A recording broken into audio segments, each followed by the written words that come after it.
시청자 여러분 안녕하십니까? 한반도 TV의 이기수입니다.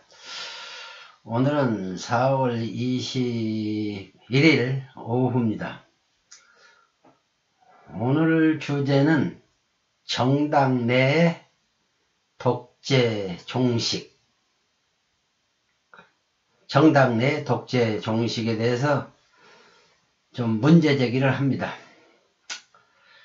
왜 이런 주제를 가지고 나왔냐면은 지금까지 우리 정당이 민주화된 정당이 하나도 없습니다. 전부 독재형 정당입니다. 제가 보기에는 그래요.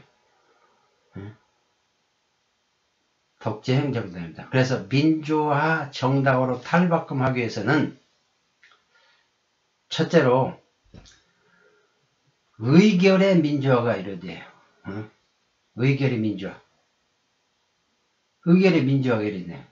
어느 사항이든지 토론에 붙이고 자유토론에 붙여서 이걸 거수를 하든가 투표를 통해서 다수가 결정되는 이런 의사결정 방법이 필요한 겁니다. 그러기 위해서는 다음과 같은 사상과 원칙이 준수되어야 돼요. 첫 번째로 누구나 인간은 생명이 하나다. 그래서 인간은 평등하다는 거예요. 따라서 투표권도 하나다. 투표권도 하나예요. 이게 발언권도 하나라는 얘기예요. 비중이. 그러니까 발언을 뭐 한 사람이 딱 한 번씩 하라는 것은 아니고 비중을 말씀드린 겁니다.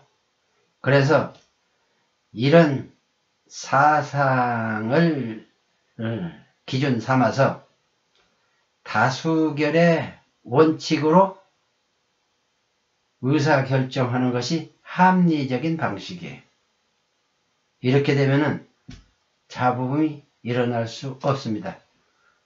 잡음이 일어날 수 없어요. 그 다음에 두 번째, 최고의원제를 폐지해야 돼요. 왜냐하면은 최고의원제는 당대표의 당대표를 지지하는 독재 세력이에요. 이거 있어서는 안 됩니다. 그리고 이 자체가 비민주적. 조그마한 인상 경험도 없는 사람이 무슨 대표를 해가지고 그걸 인정하고 스스로 인정받고 그럽니까? 솔직히 해서 가소롭다고요. 그런 거. 그 다음에 세 번째, 100명의 대의원회의를 구성해야 됩니다. 대의원회의. 그 50만 명당 하나꼴로, 우리 한국이 지금 한 5천만이니까 50만 명당 하나꼴로 해서 100명을 대의원 회의를 구성해가지고 여기서 뭘 하느냐?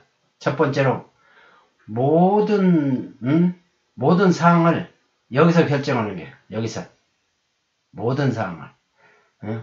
그러니까 자유토론, 찬반토론 해가지고 나중에 결정하면은 당에서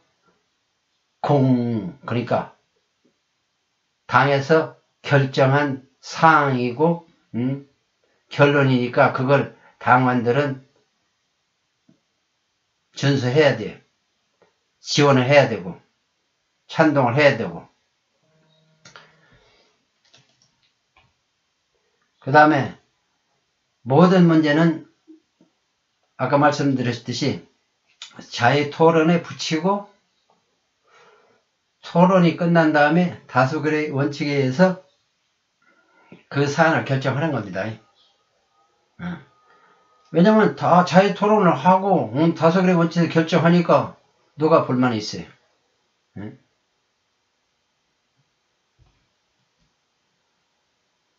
그 다음에 네 번째, 당 대표는 민주적 리더십을 발휘해야 돼요. 민주적 리더십. 자기 혼자 그 대표로서의 권한을 악용할 것이 아니고, 민주적 리더십. 예를 들어서 무슨 사항이든지, 토론을 충분히 자연스럽게 할 수 있도록 기회를 주고, 거기서 자신이 그걸, 조합을 해가지고 새로운 아이디어를 창조해 내는 것이 대표의 능력입니다. 그게 바로 민주적인 리더십이에요. 모든 문제를, 머리는 없는데, 딴 사람한테, 의지해가지고, 이 사람한테 묻고, 저 사람한테 묻고, 그러면은, 능력이 없다고 보고 나와야죠. 그렇죠? 그 다음에, 당 대표가 자기 멋대로 권한을 횡포를 부리지 않도록 하기 위해서 당규를 아주 모든 면에서 완벽하게 만들어야 됩니다. 그래서 당규에 의해서 대표가 지도력을 발휘할수록 해줘야 돼요. 마치 국회에서 법을 만들면은 그 법에 준거해서 대통령이 행정부를 운영하듯이 당규도 그렇게 잘 만들어줘야 됩니다. 그래야 당대표가 행정 지도를 원만히 할 수 있고 기타 모든 사항을 지도력을 발휘할 수 있는 겁니다. 그 다음에 5번째, 공천제를 폐지해야 돼. 이게 공천제 폐지 문제는 제가 1992년 14대 때 내가 최초로 한번 유세장에서 한번 던진 내용이에요. 그런데 지금까지도 그게 이루어지지 않고 있습니다. 이 공천제가 언제부터 생긴지 아세요? 1962년 11월에 생겼어요. 박정희 대통령이 그렇게 그 제도를 만들었습니다. 그런데 지금 정치권이 많이 이 정치 활동하고 정치인인 사람들의 보면은 민주화 뭐 했습니까? 이 사람들 민주화 운동 한답시고 자기 정치적인 기반 닦기 위해서 한 거예요. 민주화 시킨 게 없어요. 왜? 그 공천제를 계속 그대로 유지하고 그 제도 위에 올라타가지고 군림하니까. 응? 제가 볼 때는 가사로운 사람들이에요. 그 공천제 폐지해야 돼요. 왜 그러냐면은 그 지역에 있는 당원은 그 지역에 국회의원 후보나 무슨 후보를 선출할 수 있는 선거권이 있는 거예요. 또한 그 지역구에 나가서 후보가 되겠다는 사람은 피선거권이 있는 거예요. 근데 당원의 선거권도 박탈하고 후보자의 피선거권도 박탈하는 제도가 뭡니까? 공천제예요. 이건 최악의 독재 제도입니다. 그걸 지금까지 62년 이후에 지금까지 폐지하지 않고 있어요. 예를 들어서 국회의원이 되고 뭐 대표가 되고 뭐가 되고 그러면은 아주 그런 발판에서 올라왔으니까 기고만장해지는 거지. 그래서 그게 있으니까 또 유리하기도 하고. 왜? 이제 국회의원에 이제 막 들어온 사람들은 그 위력에 눌려가지고 꼼짝 못하거든요. 공천권을 행사하는데 감히 누가 어떻게 합니까? 그래서 민주화가 지금까지 안 돼 있던 거예요. 당내 민주화도 안 돼 있으니까 국회도 민주화가 안 돼 있죠? 그러면 자유우파가 그걸 먼저 선행을 해서 보여줘야 되는데 보여주지도 못하고 그러고 있으니까 좌파한테 맨날 당하기만 하고. 이게 뭐예요? 이번에는 총선에서 완전히 총체적인 부정이 저질렀어도 지금 아무 말이 없어요. 그래가지고 무슨 자유를 지킵니까? 그 다음에 이렇게 해서 공천제는 반민주적이기 때문에 이거 폐지돼야 돼요. 왜? 당원의 선거권과 후보의 피선거권을 무슨 권한으로 박탈합니까? 양심을 좀 가지라고요. 그 다음에 8번째, 이 500명의 지역당원의 추천회의를 구성해야 돼. 지역대회입니다. 각 지역별로. 그래서 여기서 총선 2년 전에 각 지역구의 총선 후보를 결정해야 돼. 총선 후보를. 그래야 2년 동안의 공백기간에 자기가 지역에서 충분한 다음 선거를 위해서 시간을 충분히 줘서 그렇게 해서 자기 기반을 닫도록 해줘야 된다고요. 그 다음에 두 번째는 후보 선정 방식이에요. 후보 선정 방식은 제 나름대로 그 후보자가 정책 발표를 한 15분 동안 내로 이렇게 하는 거예요.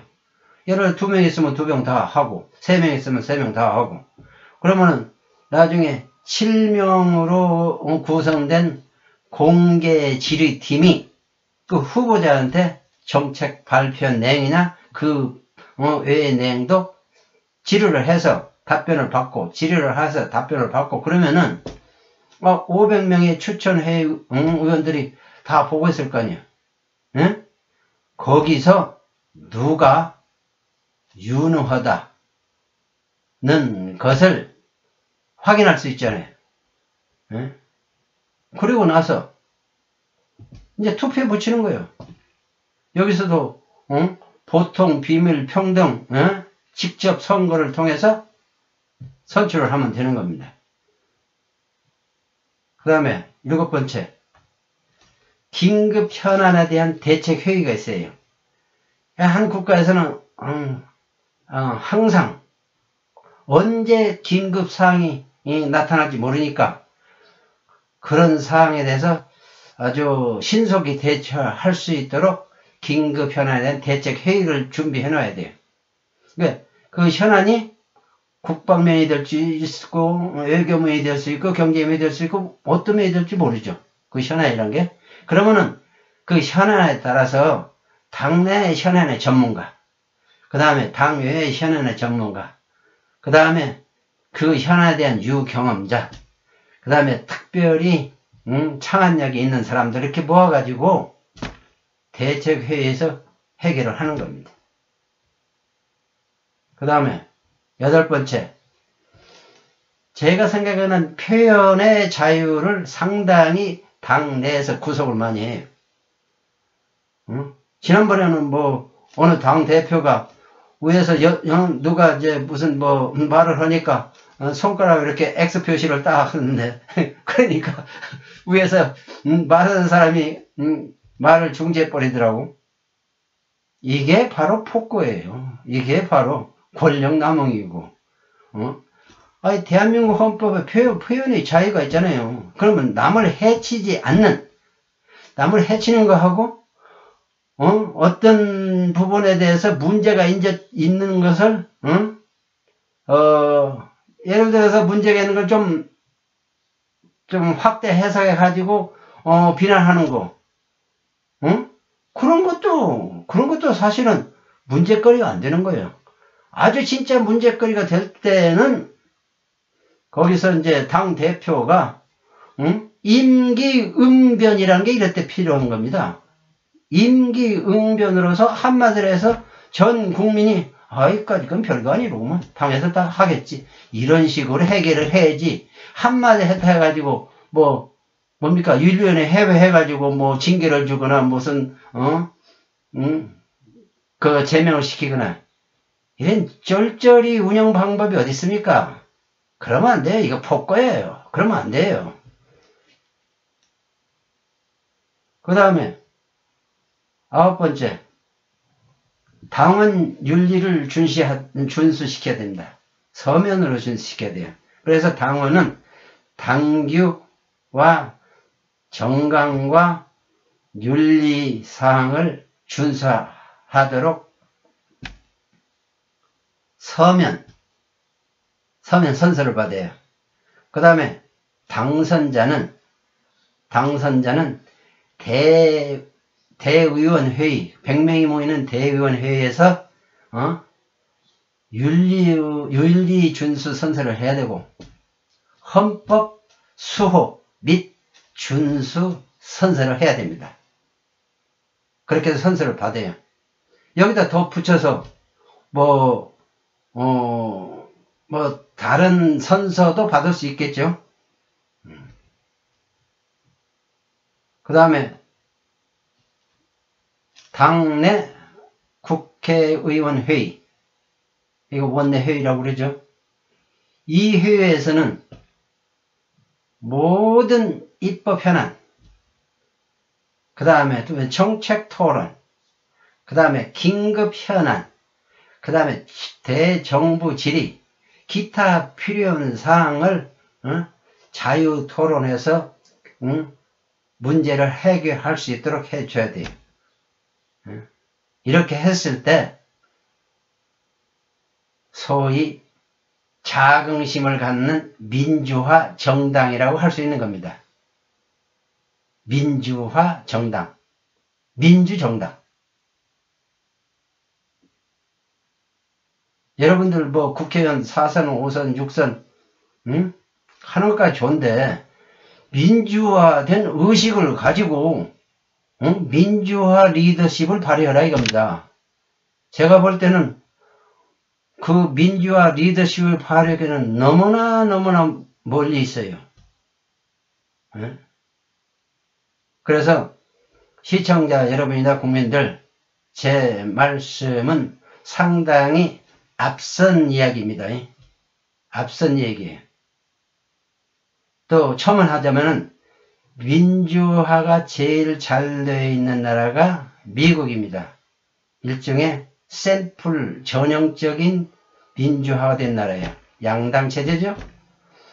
각 당에서 문제를 다 해결할 수 있는 거예요. 이번에 당이 몇 개 나오는지 총선에 39개 정당이 리스트에 39개 정당입니다. 이게 왜 이렇게 나타났느냐? 예? 민주화가 안 되기 때문에 이런 현상이 일어난 거예요. 정치인들 반성하시라고요. 지도자들 좀 반성하시라고. 오늘 준비한 순서는 여기까지입니다. 시청해 주셔서 감사합니다.